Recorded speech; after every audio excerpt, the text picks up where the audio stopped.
It's me, Ms. Smith. Don't forget, we're still here at school working while you guys are having fun at home and still on your spring break, most likely. Anyway, I want to continue on with the one and only Ivan, and I am going to put my phone up to the pages while you are reading it and while I'm playing the CD. So here we go. I'm going to get it started now.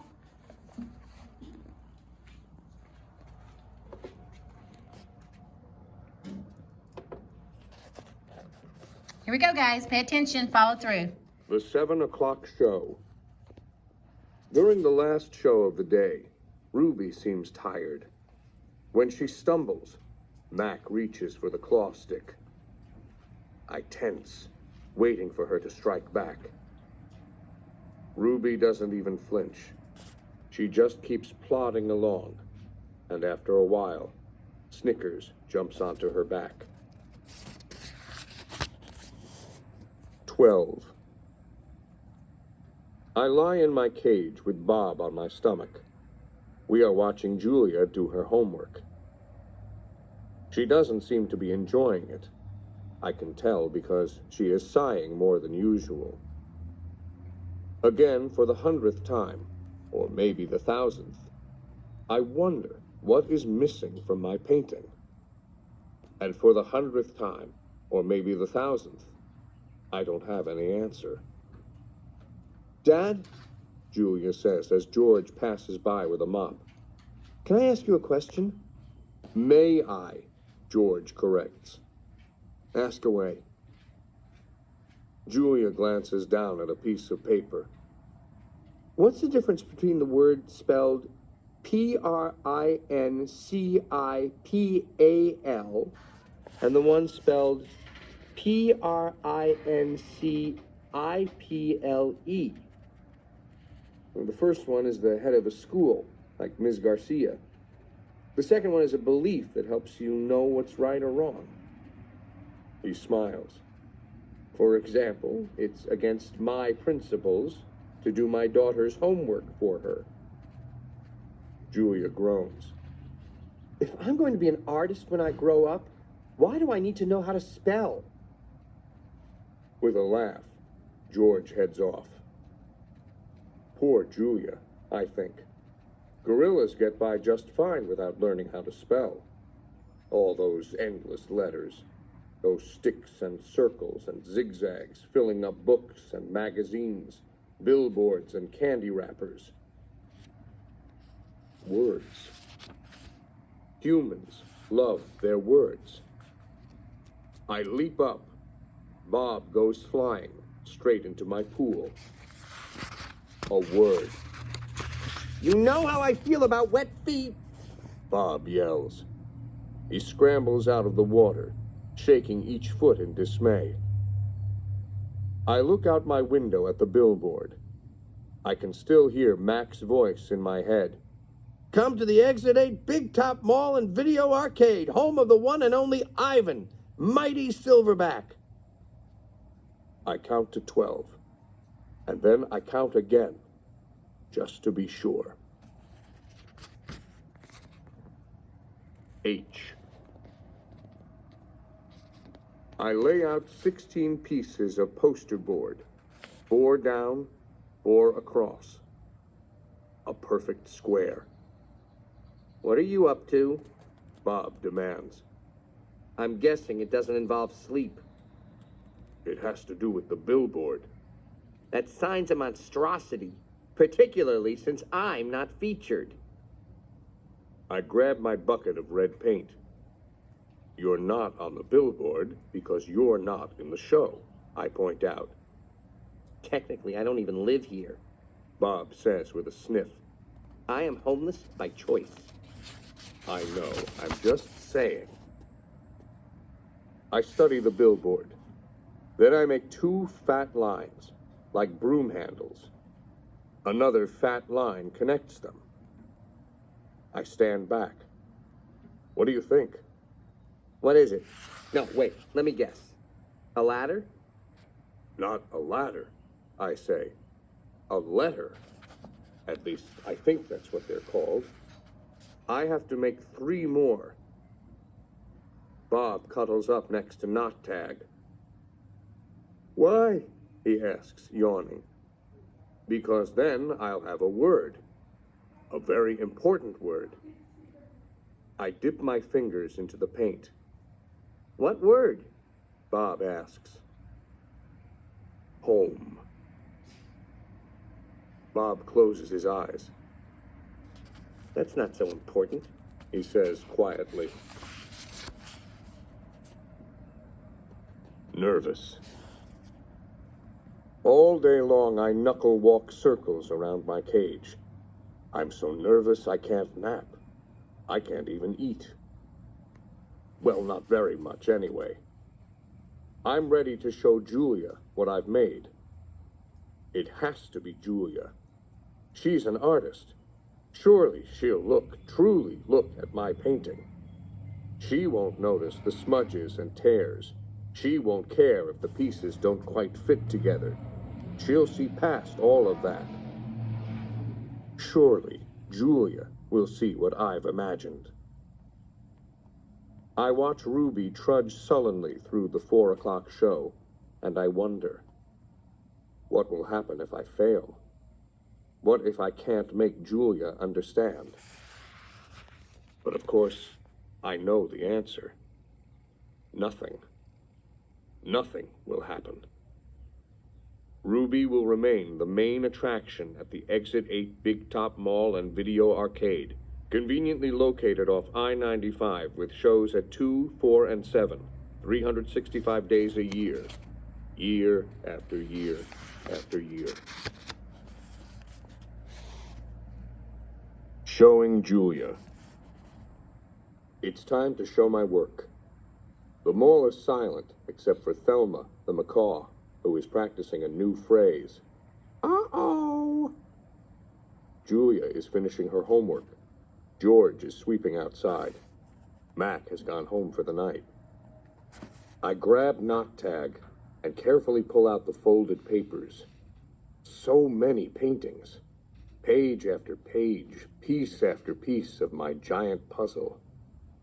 I pound on my glass, and Julia glances over. Fingers trembling, I hold up one of my paintings. It's brown and green, a corner piece. Julia smiles. I display another picture, and then another, and another, and another, each one a tiny part of the whole. Julia looks confused. But what is it? She asks. She shrugs. It doesn't matter. It's pretty just as it is. Uh-oh, says Thelma. No, I think. No. It does matter. More paintings. George calls out to Julia. He's done for the night. Grab your backpack, he says. And hurry, it's late. Gotta go, Ivan, Julia says. Julia doesn't understand. I have to find the right pieces. I dig through the pile. They're here somewhere, I know they are. I find one, another. I try to hold 4 of them up against the glass. Bob, I say, help me, hurry. Bob grabs paintings with his teeth and drags them to me. One by one, I shove pictures through the window crack. They crumple and tear. There are too many pieces. My puzzle is too big. Careful, Ivan, Julia says. Those might be worth millions someday, you never know. She arranges the paintings into a neat stack. I suppose Mac's going to want to sell these in the gift shop. She still doesn't understand. I shove more out the hole, and more, all of them, one after another. So Ivan's been painting, has he? George says as he puts on his coat. A lot, says Julia with a laugh. A whole lot. You're not taking all those home with you, are you? George asks. I mean, no offense to Ivan, but they're just blobs. Julia thumbs through the towering stack of paintings. They might not be blobs to Ivan. Let's leave those by the office, George suggests. Mac will want to try selling them, although why anyone would pay $40 for a finger painting a 2-year-old could do, I don't know. I like Ivan's work, Julia says. He puts his feelings into them. He puts his hair into them, George says. Julia waves goodbye. Night, Ivan. Night, Bob. I press my nose against the glass and watch her walk away. All my work, all my planning, wasted. I look at Ruby, sleeping soundly, and suddenly I know she'll never leave the Big Top Mall. She'll be here forever, just like Stella. I can't let Ruby be another one and only. Chest beating. Often when visitors come to see me, they beat their hands against their puny chests, pretending to be me. They pound away, soundless as the wet wings of a new butterfly. The chest beating of a mad gorilla is not something you ever want to hear. Not even if you're wearing earplugs. Not even if you're 3 miles away wearing earplugs. A real chest beating sends the whole jungle running, as if the sky has broken open, as if men with guns are near. Angry. Thump. The sound, my sound, echoes through the mall. George and Julia spin around. Julia drops her backpack. George drops his keys. The pile of pictures goes flying. Thump, thump, thump. I bounce off the walls. I screech and bellow. I beat and beat and beat my chest. Bob hides under knot tag, his paws over his ears. I'm angry at last. I have someone to protect. Puzzle pieces. After a long while, I grow quiet. I sit. It's hard work being angry. Julia looks at me with wide, disbelieving eyes. I'm panting. I'm a little out of shape.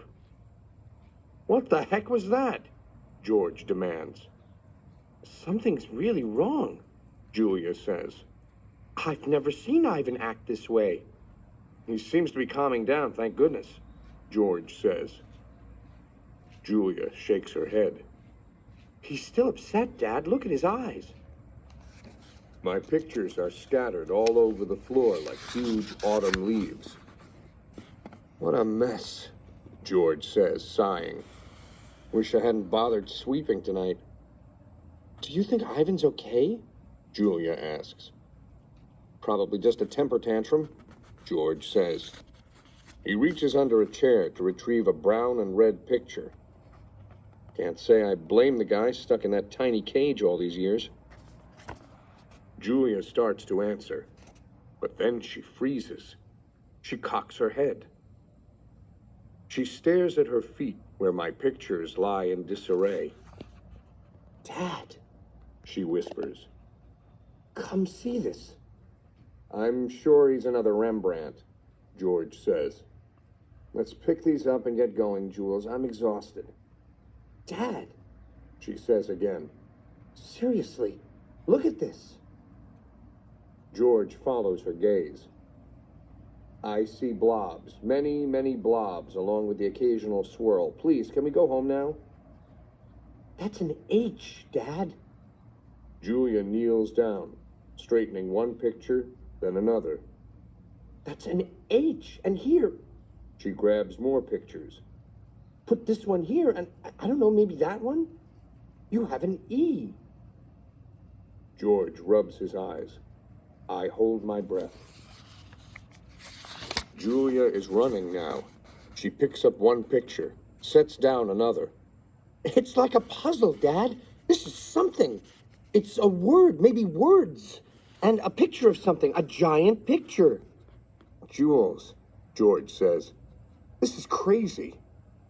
But he's looking at the floor, too. wandering from picture to picture and scratching his head. H, Julia says.